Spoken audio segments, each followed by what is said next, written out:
మాట ప్రకారంగా మనం ఆలోచన చేస్తే మండే ఎలాగట మండే బలిపీఠాలుగా మనం ఉండాలి. ఇంకా మనం ఆలోచన చేస్తే మనకి ఇక్కడ ఇంకొక బలిపీఠం కూడా మనకు కనిపిస్తూ ఉంది. మొదటి రాజుల గ్రంథము 13వ అధ్యాయము 3వ వాక్యం. ఈ బలిపీఠము బద్దలైపోయి దాని మీదనున్న బుగ్గి ఒలిగిపోవుటయే యెహోవా ఇచ్చు సూచన అని ఒక ప్రవక్త అక్కడ తెలియజేశాడు. ఈ మాటను బట్టి మనం చూస్తే ఇది ఏ బలిపీఠమట? బద్దలైన బలిపీఠం. బద్దలైపోయింది బలిపీఠం అంటే దీన్ని కూడా పోలి అనేక మంది కనిపిస్తూ ఉన్నారు. శ్రమ వచ్చిందనుకోండి వారి గుండె బద్దలైపోతుంది, నింద వచ్చిందనుకోండి వారి హృదయం బద్దలైపోతుంది, అవమానం వచ్చిందనుకోండి వారి హృదయం బద్దలైపోతుంది. ఇలాగున బద్దలైపోయి వారి ఆలయానికి రావటం మానేస్తారు, కృంగిపోయి కుసించిపోయి అలానే ఉండిపోతారు తన ఇంట్లో. ఇప్పుడు వీరు దేన్ని పోలి ఉన్నారట? బద్దలైన బలిపీఠాన్ని పోలి ఉన్నారు. మనం ఎలా ఉండాలి అనంటే మండే బలిపీఠంగా ఉండాలి. ఎలా ఉండకూడదు అనంటే 1 తడిచిన బలిపీఠంగా ఉండకూడదు, 2 ఆరిపోయిన బలిపీఠంగా ఉండకూడదు, 3 బద్దలైపోయిన బలిపీఠంగా ఉండకూడదు. మరి ఎలా ఉండాలండి? మండే బలిపీఠంగా ఉండాలి. అనేక మందిని నేను చూస్తూ ఉన్నాను. ఎలా ఉంటున్నారు అంటే బద్దలైపోయి కృంగిపోయి కనిపిస్తూ ఉన్నారు. ఏమ్మా రావట్లేదే అనంటే నాకు వచ్చిన శ్రమ ఇంత అంతా కాదండి, అందుకు ఆలయం మానేసేవా? నాకు వచ్చిన శ్రమ అటువంటిదండి, మీకు తెలియదు. అవునండి, వచ్చిన శ్రమను బట్టి ఆలయం మానేసేవారు చాలామంది ఉన్నారు. వచ్చిన సమస్య అటువంటిదండి అని చెప్తారు. మరి ఆలయానికి రావాలంది కానీ వచ్చే మనసు మట్టికి నాకు లేదండి. దేవుళ్ళో సాగాలనే ఉంది కానీ సాగలేకపోతున్నానండి, ముఖం చెల్లట్లేదు. ఏమ్మా చెప్పాను కదండి, నాకు వచ్చిన సమస్య అటువంటిదండి. చూడండి, కొన్ని కుటుంబాల్లో కొంచెం బాధకు సంబంధించినవి వస్తూ ఉంటాయి. అంటే ఏదైనా యాక్సిడెంట్ జరగడం కానీ, కాలు ఇరగడం కానీ, లేదా ఏదైనా ఒక మనిషి చనిపోవటం కానీ ఆ ఇంట్లో ఆ కుటుంబంలో ఇలాగున కనిపిస్తూ ఉంటాయి. ఇలాగ ఎప్పుడైతే జరిగిందో ఇక ఆ వ్యక్తి చేసే భక్తి మానేస్తుంది. ఇక ఆలయానికి రాదు, ఆలయంలో వచ్చి పరిచర్య చేయదు, ఇక ప్రార్థనలు చేయటం మానేస్తుంది, ఇంటి దగ్గర కూడా బైబిల్ చదవటం మానేస్తుంది. ఇలాగున మానేసి ఇంట్లోనే ఉంటుంది. ఏమ్మా అంటే మాకు ఇంట్లో ఆ కథ జరిగింది కదండి, ఆ ప్రమాదం జరిగిన దగ్గర నుండి, ఆ మనిషి పోయిన దగ్గర నుండి ఒక రకంగా ఇక శ్రమలోకి వెళ్ళిపోయినండి, అంటే కృంగిపోయింది, శ్రమలోకి వెళ్ళిపోయానండి. ఇక అప్పటి నుండి నేను ఇక ఈ భక్తిలో తగ్గిపోయానండి. అంటే నీకు వచ్చిన సమస్యను బట్టి దేవుని ఆలయానికి రావటం మానేస్తావా? నిజమే, నీకు వచ్చింది బాధకి సంబంధించిందే. ఆ బాధ ఎంత అంతా కాదు, చాలా బాధకరమైనది, అది తెలుస్తూ ఉంది. మరి అలాగైతే యోబు పిల్లలు ఎంతమంది? 10 మంది ఒక్కరోజునే చనిపోయారు. భక్తి మానేసాడా? తన యథార్థతను కోల్పోయాడా? 600 అయినా 106 అయినా నా యథార్థతను నేను కోల్పోను అని తాను తన యథార్థతను గట్టిగా పట్టుకుని ఉన్నాడే కానీ తనకొచ్చిన సమస్యను బట్టి కృంగిపోయాడా? తనకొచ్చిన సమస్యను బట్టి భక్తి చేయటం ఆగిపోయాడా? తనకొచ్చిన సమస్యను బట్టి దేవుణ్ణి వదిలేశాడా? వదల్లేదే.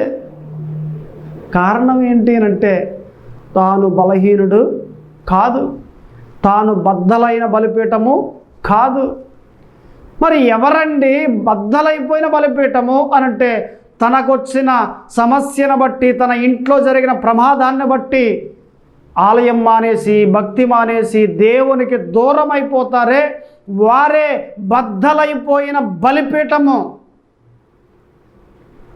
ఎందుకండి దేవుని వదిలేశారు? ఎందుకండి ఆలయానికి రావటం మానేశారు? మీ జీవితంలో అనేక కార్యాలు దేవుడు చేయలేదా? అసలు ప్రార్థన చేస్తేనే కదా నీకు అబ్బాయిని ఇచ్చాడు, అసలు ప్రార్థన చేస్తేనే కదా నీకు పొలం ఇచ్చాడు, అసలు ప్రార్థన చేస్తే కదా నీకు ఆ వెహికల్ ఇచ్చాడు, కారు. ఈ రోజున కారు తీసేసుకున్నాడని, ఈ రోజున ఆ పొలం అమ్మేసావని, ఈ రోజున ఆ అబ్బాయి చనిపోయాడని నీవు దేవునికి ప్రార్థన చేయటం మానేస్తే అది సరిగానే ఉందా? నీవు సరిగానే నడుస్తూ ఉన్నావా? నీ భక్తి సరైన భక్తేనా? నీ భక్తి నిలకడ కలిగిన భక్తేనా? నీ భక్తి దేవునికి ఇష్టమైన భక్తేనా? కాదు. ఒక్కసారి గ్రహించు, మార్చుకో, నీ పద్ధతి మార్చుకో, దేవుణ్ణి వదలమాకో. గతంలో ఎలాగైతే సాగేదానివో అలా సాగిప్పుడు. గతంలో ఎలాగైతే సాగేదానివో సాగేవాడివో ఇప్పుడు కూడా అలాగునే నీ ఆత్మీయ జీవితంలో ప్రయాణం చేస్తూ ఉండు. అంటే అంత బాధ వచ్చినా అలాగే చేయమంటారా? మరలా రైట్, అలాగే చేయి. బాధను మర్చిపో. కృంగిపోయావు కదా, శ్రమలోకి వెళ్ళిపోయి ఆ కృంగుదల నుండి బయటికి రా. కృంగిపోయిన వాడు చేత కాని వానితో సమానుడు అని బైబిల్లో మనకు కనిపిస్తూ ఉంది. నువ్వు ఇన్నాళ్ళు గదిలో ఉండిపోయావు, ఇన్నాళ్ళు నీ ఇంట్లో ఉండిపోయావు. నీకు వచ్చిన సమస్యను బట్టి, నీకు వచ్చిన ప్రమాదాన్ని బట్టి, నీకు జరిగిన సిచ్యువేషన్ బట్టి ఇన్నాళ్ళు గదిలోనే ఉండిపోయావు కదా. రా బయటికి. ఎన్నాళ్ళు ఉంటావు? ఎన్నేళ్ళు ఉంటావు ఆ గదిలో? రా బయటికి. దేవుడు పిలుస్తూ ఉన్నాడు. నేను కావాలా? నీ కుటుంబం కావాలా? నేను కావాలా? పొలం కావాలా? నేను కావాలా? అబ్బాయి కావాలా? నేను కావాలా? నీ భర్త కావాలా? నేను కావాలా? నీ పొలం కావాలా? ఒకటి కోల్పోయావని నన్ను వదిలేసావా అని దేవుడే అడుగుతూ ఉన్నాడు. ఎవరు కావాలి? దేవుడు నీకు ఏదైనా ఇవ్వగలడు. పొలం పోయిందా? పొలం ఇవ్వగలడు, మళ్ళా కొనుక్కుంటా. కారు పోయిందా? కారు మరలా దేవుడు ఇస్తాడు, మరలా కొనుక్కోగలుగుతావు. నీకు ఏది పోయినా, నువ్వు ఏది పోగొట్టుకున్నా నా దేవుడు ఇస్తాడు, ఇవ్వగలడు. దేవుడు ఒక పరీక్ష పెడితే ఆ పరీక్షలో నీవు గెలవాలే కానీ, నిలబడాలే కానీ ఇలా కృంగిపోయి ఒరిగిపోయి బద్దలైపోయిన బలిపీఠాన్ని పోలి నీవు కనిపిస్తావా? ఒకప్పుడు నువ్వు చేసిన భక్తి ఏ స్థాయిలో ఉంది, ఇప్పుడే స్థాయికి దిగజారిపోయింది. రా, దేవుడు పిలుస్తూ ఉన్నాడు. నడువు బిగించు, దేవుడు రమ్మంటున్నాడు. ఆయన పిలుపు అందుకుని నిలబడు. యథావిధిగా నీ భక్తి కొనసాగించు. ఆయన నువ్వు ఏదైతే పోగొట్టుకున్నావో దాన్ని మరలా నా దేవుడు ఇస్తాను అని చెప్తున్నాడు. మరలా నిన్ను దీవిస్తాడాయన, మరలా హెచ్చింపజేస్తాడాయన, మరలా ఒక ఉన్నతమైన స్థాయిలోనికి నిన్ను తీసుకుని వస్తాడాయన. ఈసారిచ్చే ఆశీర్వాదము రెండింతల ఆశీర్వాదం నీకు రాబోతా ఉన్నది. లేగో, నా దేవుడు నిన్ను పిలుస్తూ ఉన్నాడు. నా దేవుడు నిన్ను లెగమని, నిలబడమని ఆయన చెబుతూ ఉన్నాడు. లేగు. ఒకప్పుడు ఏ స్థాయిలో భక్తి చేశావు? నిన్ను చూసి సంఘమే ఆశ్చర్యపోయే భక్తి చేశావు. ఒకప్పుడు ఏ స్థాయిలో చేశావు ఉపవాసాలు? నిన్ను చూసి వీధిలో వారు, అరే ఈమెకిలాగా మనం ఉపవాసం చేయలేకపోతున్నామే అని ఆశ్చర్యపోయేవారు చాలామంది నీ కళ్ళ ఎదుట నీకు కనిపించారు. ఒకప్పుడు నువ్వు చేసిన ప్రార్థన నీ సంఘములోనే చేయలేని పరిస్థితి, ఎవరూ చేయలేని పరిస్థితి. అటువంటి గంటల తరబడి చేసే ప్రార్థన నువ్వు చేసావు. ఒకప్పుడు ఎలా ఉండేదానివి, ఎలా ప్రార్థన చేసేదానివి, ఎలా ఉపవాసాలు చేసేవాడివి, ఒకప్పుడు ఎలా ఉండేదానివి, ఇప్పుడు ఎలాగున్నావు? ఇప్పుడు ఎలాగున్నావు? ఏ స్థాయిలో ఉండేదానివి, ఏ స్థాయిలోనికి దిగజారి పడిపోయావు? వచ్చిన సమస్యను బట్టేనా? బాధే కాదని నేను చెప్పట్లేదు. పరీక్ష వచ్చినప్పుడు బాధలే వస్తాయి. దేవుడు పరీక్ష పెట్టినప్పుడు నిందలే కనిపిస్తాయి. దేవుడు పరీక్ష పెట్టినప్పుడు అవమానమే కనిపిస్తుంది. దేవుడు పరీక్ష పెట్టినప్పుడు నీ జీవితంలో అన్ని ఇబ్బందులే కనిపిస్తాయి. అయితే ఆ పరీక్షలో నీ విశ్వాసాన్ని కాపాడుకుంటూ నిలబడి ఉండాలే కానీ నీ విశ్వాసాన్ని వదిలేసి కృంగిపోయి నేలను పడిపోకూడదు. నీవు పడిపోతే బద్దలైపోయిన బలిపీఠాన్ని పోలి ఉన్న నువ్వు మండాలి అని దేవుడు కోరుతా ఉన్నాడు. మండే బలిపీఠంగా ఉండాలి అని పరిశుద్ధాత్మ దేవుడు నీకు తెలియజేస్తూ ఉన్నాడు. మండు. గతంలో ఆలయానికి ఎలాగ తీసుకొచ్చేదానివి అనేక మందిని, అటువంటి మంట ఈరోజు ఉండాలి. గతంలో ఎలాగ ఉపవాసాలు చేసేదానివి, అటువంటి మంట ఈరోజు ఉండాలి. మండే వానిగా నీవు ఉంటే నా దేవుడు నీ ద్వారా అనేక మందిని మారుస్తాడు, అనేక మందిని రక్షణలోనికి తీసుకుని వస్తాడు. నీ ద్వారా అనేక మంది నీ నీడలో బ్రతుకుతారు. నా దేవుడు అలా చేస్తాడు. అటువంటి స్థాయిలో నిన్ను నిలవబెడతాడు. మండేదానిగా ఉండు. యోహాను మండాడు, దావీదు మండాడు, ఇర్మియా మండాడు, మోసే మండాడు, పౌలు కూడా మండాడు. మండుచూ ఉన్నారే కానీ వారి జీవితాల్లో ఆరిపోయి లేరు, బద్దలైపోయి లేరు, లేదా వచ్చిన సమస్యలను బట్టి మరలా పాపం చేసేసి తడిచిపోయి లేరు. అందుకే ఈరోజు ఎలా ఉండాలి అని అంటే మండే బలిపీఠంగా ఉండాలి అని పరిశుద్ధాత్మ దేవుడు మనందరికీ బోధిస్తూ ఉన్నాడు. ఎలా ఉండకూడదండి అని అంటే కూడా 3 బలిపీఠాలు దేవుడు మనతో మాట్లాడుతున్నాడు. ఎలా ఉండకూడదంటే మొదటి బలిపీఠం తడిచిన బలిపీఠం మాదిరి ఉండకూడదు. రెండవ బలిపీఠం ఆరిపోయిన బలిపీఠం మాదిరి ఉండకూడదు. మూడవ బలిపీఠం బద్దలైపోయిన బలిపీఠం మాదిరి ఉండకూడదు. దేవుడు తెలియజేస్తున్నాడు. ఇంత పర్టిక్యులర్గా, ఇంత క్లియర్గా ఆయన తెలియజేస్తూ ఉంటే నీవు మారాలి కదా, మరలా నిలబడాలి కదా, మరలా మండాలి కదా, మండేదానిగా నీవు ఉండాలి కదా. లేదండి నేను ఇంట్లో ఉన్నాను, ఇంట్లో ఉండి చక్కగా ఆ వాక్యం చదువుకుంటున్నాను, ఇంట్లో ఉండి చక్కగా ప్రార్థన చేసుకుంటున్నాను, పర్వాలేదు నేను మండుతూనే ఉన్నాను. అబద్ధం అది. ఇంట్లో ఉండి ప్రార్థన చేసుకుంటే మంట ఎలాగొస్తుంది? ఇంట్లో ఉండి ప్రార్థన చేసుకుంటే ఇంట్లో ఉండి ఉపవాసాలు చేస్తే, ఇంట్లో ఉండి వాక్యం చదువుతూ ఉంటే ఎలా మండగలుగుతావు? మండలే. ఇప్పుడు ఒక పాస్టర్ గారితో ఒక వ్యక్తి అన్నాడు, పాస్టర్ గారు వచ్చే ఆదివారం నుండి నేను రానండి, ఎందుకంటే ఆ ఇంట్లోనే ప్రార్థన చేసుకోవచ్చు, ఇంట్లోనే బైబిల్ చదువుకోవచ్చు, ఇంట్లోనే టీవీలో వచ్చే వాక్యాలు చక్కగా వినొచ్చు, ఏం ప్రాబ్లం లేదు, ఆలయానికి ఎందుకు రావాలి అని అన్నాడు. అలాగానన్నా సర్లే వచ్చే ఆదివారం మాత్రం రా, తర్వాత మానేది దిగాలే, వచ్చే ఆదివారం మట్టుకు రా అని అన్నాడు. అలాగేనండి వస్తాను, మీ మాట తీయకుండా వస్తాను అని అన్నాడు. వచ్చాడు, వాక్యం అయిపోయింది. ఆయన వచ్చేవు కదా, ఇంటికి వచ్చేళ్ళు అన్నాడు. అలాగే వస్తాను. ఇంటికి వెళ్ళాడు. వచ్చావా నాన్న? వచ్చానండి పాస్టర్ గారు. అక్కడ కట్టెలు ఉన్నాయి కదా? ఉన్నాయండి. తీసుకొచ్చి ఇక్కడ మంటే, దాదాపు ఒక 10 కట్టెలు తీసుకొచ్చి మంటేసాడు. మండుతూ ఉన్నాయి గట్టిగా? చాలా బాగా మండుతూ ఉన్నాయండి. అందులో ఒక కట్టె తీసి పక్కన పెట్టు. రైట్, పెట్టానండి.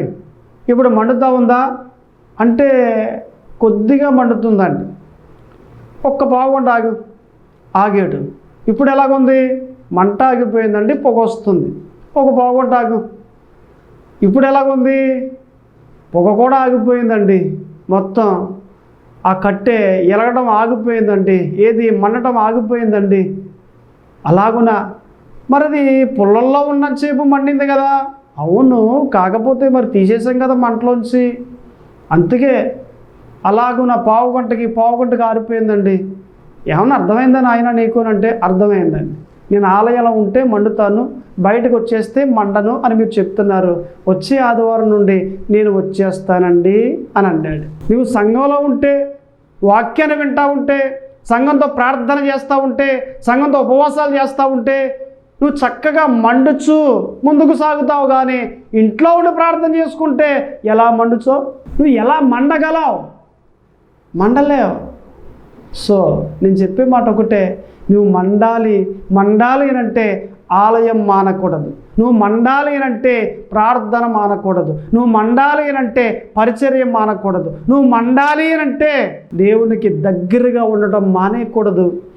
దేవునికి దగ్గరగా ఉండి, పవిత్రంగా ఉండి, నీతిగా ఉండి, అనేక మందిని మారుస్తూ, అనేక మంది గురించి ప్రార్థనలు చేస్తూ, అనేక మంది గురించి ఏవండి చక్కగా వాక్యాలు చెప్పి వారి గురించి ప్రార్థనలో పెట్టి ఉపవాసంలో పెట్టి ఇలాగ కొనసాగుతూ ఉంటే నీవు మండుచూ ఉంటావు, అనేక మందిని మండిస్తూ ఉంటావు, మండుచూ ఉంటావు, అనేక మందిని మండిస్తూ ఉంటారు. ఎంత బాగుందండి ఈ మాట. ఇంతలాగుని చెప్తూ ఉంటే దేవుడు చాలామంది ఇప్పటికీ కూడా అర్థం చేసుకోక ఆలయానికి రావటమే మానేస్తారు. ప్రార్థన రాదండి, ఆలయానికి వస్తూ ఉంటే నేర్చుకుంటా, రాకపోతే ఎలా నేర్చుకుంటా, ఎలా వస్తుంది? మండే వారు ప్రార్థన చేస్తే ఇలాగను ప్రార్థన చేస్తే అలా జరుగుద్ది కార్యం. మండాలి. ఇప్పుడు మహాసభలు జరుగుతున్నాయి ఒక చోట, అక్కడ ఒక స్త్రీ వచ్చి పాస్టర్ గారికి ఒక కానుక ఇచ్చింది. కానుక పెద్ద కానుక, మంచి కానుక, రైట్, బాగుంది. పాస్టర్ గారు చూసి అరే ఈమె ఎవరో తెలీదు, మహాసభలకు వచ్చింది, నాకు కానుక ఇచ్చింది, ఈమెకు ఏదో ఒక ప్రార్థన కానీ ఏదో ఒక పాట కానీ ఇస్తే బాగుంటుంది అని సరిగ్గా వాక్యానికి ముందర ప్రార్థన ఇచ్చాడు. అయితే ప్రార్థనకు నిలబడ్డది. చాలామంది ప్రజలు మహాసభల్లో ప్రార్థనకు నిలబడి ప్రార్థన చేస్తుంది కదా, ఎలాగునా అయ్యా దేవా మా గ్రామంలో కరెంటు స్తంభాలు వేస్తూ ఉన్నారు, దయచేసి ఆ కరెంటు స్తంభాల మీద మీరు ఉండండి, ఆ తీగల మీద మీరు కూర్చోండి, ఆ కరెంటు స్తంభాలు గోతుల్లో కూడా మీరు ఉండండి అని ప్రార్థన చేస్తారు. సభ అంతా కూడా నవ్వుతూ ఆమె ఇంకా చూస్తున్నారు, ఇదేం ప్రార్థన రా బాబు, పాస్టర్ గారికి ఈమెకి ఇచ్చేనట్టు రా బాబు అనేసి. ఏమండి సభ అంతా కూడా అలాగే ఆమెకే చూస్తూ ఉన్నారు. ఎలా చేస్తుందో కూడా పాస్టర్ గారికి తెలియదు.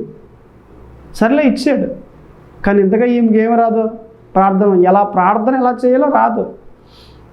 అలా కొంతమంది ఉంటారు, ప్రార్థన రాకుండా ప్రార్థన చేయటం రాదు. ప్రార్థన చేయటం కొంతమందికి రాదు, ప్రార్థన ఎలా చేయాలో కొంతమందికి రాదు.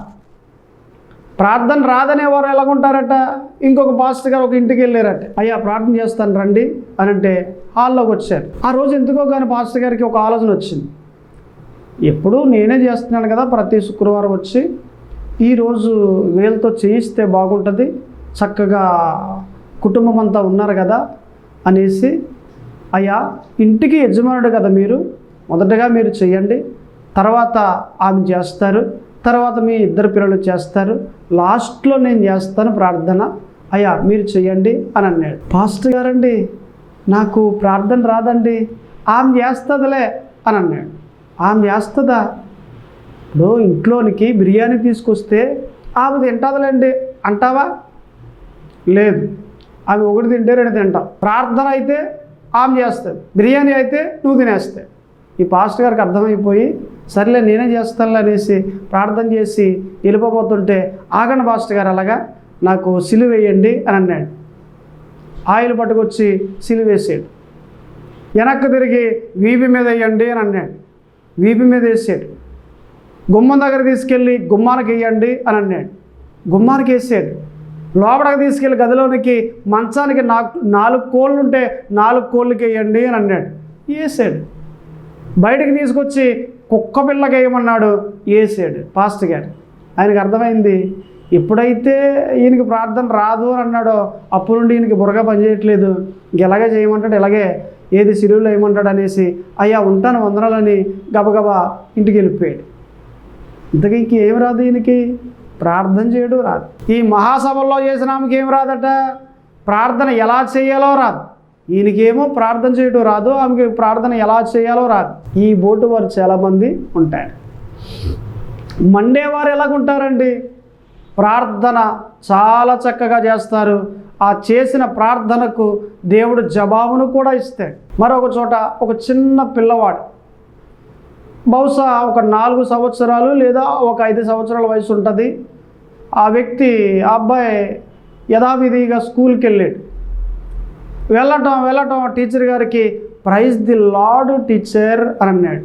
ఒరే నాకు చెప్తున్నాడురా ప్రైజ్ లార్డ్, నాకు చెప్పగా, ఎందుకంటే ఆమె బ్రాహ్మణులు ఏవండి చక్కగా ఎప్పుడు మడిగట్టుకుని లేకపోతే ఇలాగెప్పుడు ఏవండి ఆమె భక్తిలో పవిత్రంగా ఉంటుంది. ఎప్పుడైతే ప్రైజ్ ది లార్డ్ అని చెప్తున్నాడో ఆమెకు కోపం వచ్చేస్తుంది. ఒరే నా భక్తిని పోగొట్టేస్తున్నావురా నువ్వు, నా మనసు మరలా అటేపుకి వచ్చేటట్లుగా చేస్తున్నావురా, నాకు చెప్పకో నాకేదో అంటుకుంటున్నట్లుగా ఉంది, ఆ ప్రైజ్ ది లార్డ్ చెప్పగలరా నాకు అనంటే పనిగట్టుకుని ప్రతిరోజు ఉదయం ఆ టీచర్ గారికే ప్రైజ్ ది లార్డ్ అని చెప్తున్నాడు మనోడు.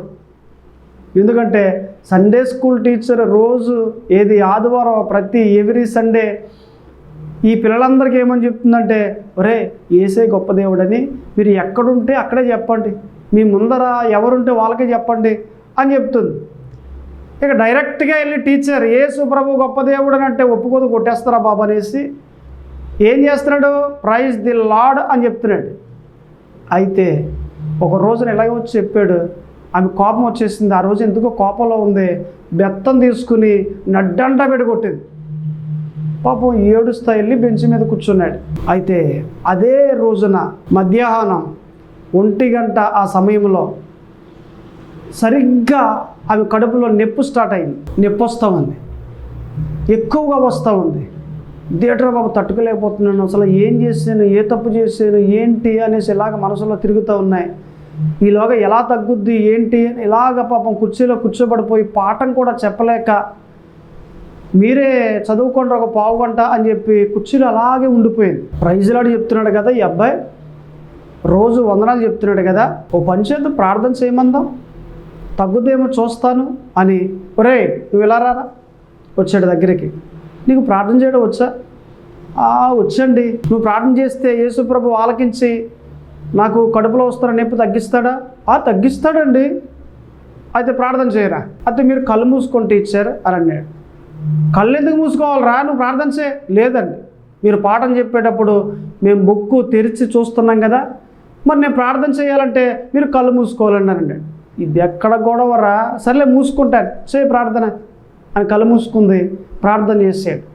ఏమని చేస్తున్నాడు, అయ్యా ప్రభువా నా ప్రార్థనకు జవాబు ఇవ్వండి, నాకు సహాయం చేయండి, కడుపులో ఉన్న నొప్పు, మా టీచర్ కడుపులో ఉన్న నొప్పు తీసేయండి, దూరంగా పాడేయండి, గ్రామం బయట పాడేయండి అంటాడు. ఒరే ఇదేం ప్రార్థన రా, సర్లే ముగించరా బాబు అని మనసులో అనుకుంటుంది. ఈలోగా ముగించాడు. తగ్గిందా? తగ్గిపోద్దండి. ఒరే తగ్గలేదరా ఇంకానే, తగ్గిపోద్ది. ప్రార్థన చేసిన తర్వాత తగ్గింది అని నమ్మాలి అని మా టీచర్ చెప్పారు, సండే స్కూల్ టీచర్. తగ్గిపోయింది మీకు అంతే అని వెళ్ళిపోయి బెంచ్ మీద కూర్చున్నాడు. ఈ పాఠం చెప్పడానికి నెమ్మదిగా లేచింది. నొప్పి అలాగే వస్తూ ఉంది. అయితే పాఠం నెమ్మదిగా అలా చెప్తుంది. చెప్పగా ఒక పావు గంటకి క్రమంగా ఆ నొప్పి పూర్తిగా తగ్గిపోయింది. ఒరే ఇలా రారా మరలా వచ్చాడు. నీ దేవుడు గొప్ప దేవుడే, నాకు నొప్పి తగ్గిపోయిందిరా. తగ్గిపోయిందండి, తగ్గిపోయింది. అయితే మీరు ఆదివారం ఆలయానికి వచ్చి సాక్ష్యం చెప్పాలండి.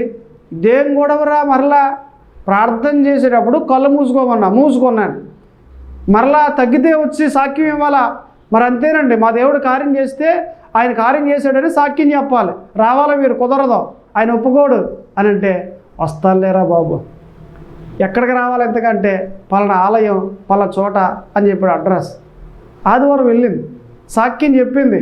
ఎలాగా వచ్చాను కదా అనేసి వాక్యాన్ని కూడా కూర్చుంది. ఆ వాక్యంలో దేవుడు ఈమెతో మాట్లాడాడు. ఆ మాటను బట్టి మార్చబడి ఆమె బాప్తిసం తీసుకుంది. ఆమె కాదు, కుటుంబ సహితంగా కూడా తీసుకోవడానికి కారణమైంది. ఆమె దేవుళ్ళో సాగటం మొదలుపెట్టి ఒక మంచి భక్తురాలు అయిపోయింది. నేను అంటాను, ఈ ప్రార్థన ఎవరు చేశారు? అబ్బాయి చేశాడు. ఎటువంటి ప్రార్థన? మండే ప్రార్థన. అందుకే ఏలియా అంటున్నాడు కదా, ఈ బలిపీఠాన్ని తడపండి, ఎందుకంటే నా దేవుని యొక్క అగ్ని వచ్చి ఈ బలిపీఠాన్ని మండిస్తుంది, మీరు తడపండి అంతే. ఏవండి, ఎవరైనా ఒక తుక్కు మంట వేయాలి అని అనుకుంటే దాన్ని పొడిగా ఉంచుతారా, లేకపోతే తడిపి అప్పుడు అగ్గిపుల్లేస్తారా? పొడిగా ఉంచే వేస్తారు. మరి ఏలియా ఏంటి? తడపండి బలిపీఠాన్ని, ఎందుకంటే వచ్చే అగ్ని ఈ లోకపు అగ్ని కాదు. ఈ లోకపు అగ్ని అయితే అది మండదు. అది తడిచిన బలిపీఠాన్ని మండించలేదు. పాపంలో ఉన్న ఒక వ్యక్తిని పవిత్రంగా చేయలేదు ఈ లోకపు అగ్ని అయితే. కానీ వచ్చే అగ్ని ఆకాశము నుండి పరలోక సంబంధమైన అగ్ని గనుక తడిచిన ప్రతి బలిపీఠాన్ని మండించగలను. పాపమున్న ప్రతి వ్యక్తిని మార్చి పవిత్రంగా చేసే ఆ అగ్ని అది. అటువంటి శక్తివంతమైన అగ్ని, అటువంటి పరలోక సంబంధమైన అగ్ని రాబోతా ఉంది. మీరు తడపండి అని అన్నాడు. అందుకే ఆ ఏలియా ఎలా చెప్పాడో అలాగున ఆ ప్రజలు తడిపారు. తడిపిన తర్వాత ప్రార్థన చేశాడు. ప్రార్థన చేస్తే ఆకాశము నుండి అగ్ని వచ్చి ఆ తడిచిన బలిపీఠాన్ని కాల్చేసింది, దహించి వేసింది. కాల్చబడ్డది, దహించి వేయబడ్డది ఆ బలిపీఠం. దేవునికి మహిమనిచ్చింది ఆ బలిపీఠం. నువ్వు ఇస్తా ఉన్నావా మహిమను? కాల్చబడితే ఇస్తావు. దేవుని యొక్క అగ్ని చేత కాల్చబడితే ఇస్తావు. కాల్చబడు ఆయన అగ్ని చేత. లోకపు అగ్ని కాదు, పరలోక సంబంధమైన దేవుని అగ్ని చేత నీవు కాల్చబడు. నీవు అనేక మందికి దీవెనకరంగా మార్చబడతావు. దేవునికి మహిమకరంగా మలచబడతావు. నీ ద్వారా దేవునికి మహిమ ధారాళంగా వెళ్తూ ఉంటుంది. నువ్వు ఎలా ఉండాలి అని అంటే మండే బలిపీఠంగా ఉండాలి. ఇక్కడ ఒక మాట మనకు కనిపిస్తుంది. యెహెజ్కేలు గ్రంథంలో 22వ అధ్యాయంలో 30వ వాక్యంలో మనకు కనిపిస్తుంది. ఏమని అనంటే, బద్దలైన బండ సందులలో ఎవరు ఉంటారా అని నేను చూసాను కానీ ఒక్కడునూ నాకు కనిపించలేదు అని దేవుడు అంటున్నాడు. అక్కడ మనం ఎక్కడ ఉండాలట? బద్దలైన బండ సందులలో. ఎక్కడ ఉండాలి చెప్పండి? బద్దలైన బండ సందులలో. అంటే అర్థం ఏంటి? దాని అర్థం, ఎవరైతే సమస్య వచ్చి బద్దలైపోయి బాధపడుతూ కృంగిపోయి ఇంట్లోనే ఉన్నారో, ఎవరైతే నిందలు వచ్చి అవమానం వచ్చి ఇబ్బందులు వచ్చి వారి గుండె బద్దలైపోయి ఎవరైతే అలాగ కొనసాగుతూ ఉన్నారో వారి జీవితాల్లో మనం ఉండాలట. వారి దగ్గరికి వెళ్ళి వారిని బలపరిచి రండమ్మా అనే ఆలయానికి చెప్పేవారిగా మనం ఉండాలట. మనం చేయవలసిన పని బద్దలైన బలిపీఠములో మనం ఉండాలి. ఆ బద్దలైన బలిపీఠం మధ్యన ఉండి ఆ వ్యక్తులను బలపరుస్తూ ఉండాలి. వారిని మరలా భక్తి చేసేవారిగా చెయ్యాలి మనం. సో ఈ మాట ప్రకారంగా మనం ఆలోచన చేస్తే మనం మండే బలిపీఠంగా ఉండాలి. మన టాపిక్ ఇది. మన మొదటి మాట తడిచిన బలిపీఠంగా ఉండకూడదు. మన రెండవ మాట ఆరిపోయిన బలిపీఠంగా ఉండకూడదు. మన మూడవ మాట బద్దలైన బలిపీఠంగా మనం ఉండకూడదు. మరి ఎలా ఉండాలండి?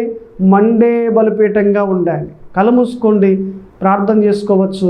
దయచేసి అందరూ ప్రార్థనలో ఏకీభించండి. ప్రార్థన. పరిశుద్ధుడా దేవా తండ్రి, ప్రభువా యేసు క్రీస్తు అయా, ఇదిగో ప్రభువా, ప్రార్థన చేస్తూ ఉండగా మీ కృపాక్షేమములు మెండుగా కలగచేయండి. మేమంతా మండే బలిపీఠాలుగా ఉండాలని అయా కోరుతూ ఉన్నాం ప్రభువా. అలాగ మేము ఉండడానికి సహాయం చేయండి. మేము మండాలి, అనేక మందిని మండించాలి. అటువంటి కృపను దయచేయమని ప్రార్థన చేస్తూ ఉన్నాను. ఈ కొద్ది ప్రార్థన ఆలకింపచేయమని, ఇదిగో వాక్యమున ప్రతి ఒక్కరిని బలపరిచి దీవించి మీ ఆత్మ చేత నడిపింపచేయమని యేసు క్రీస్తు నామమున అడుగుచున్నాను తండ్రి. ఆమేన్.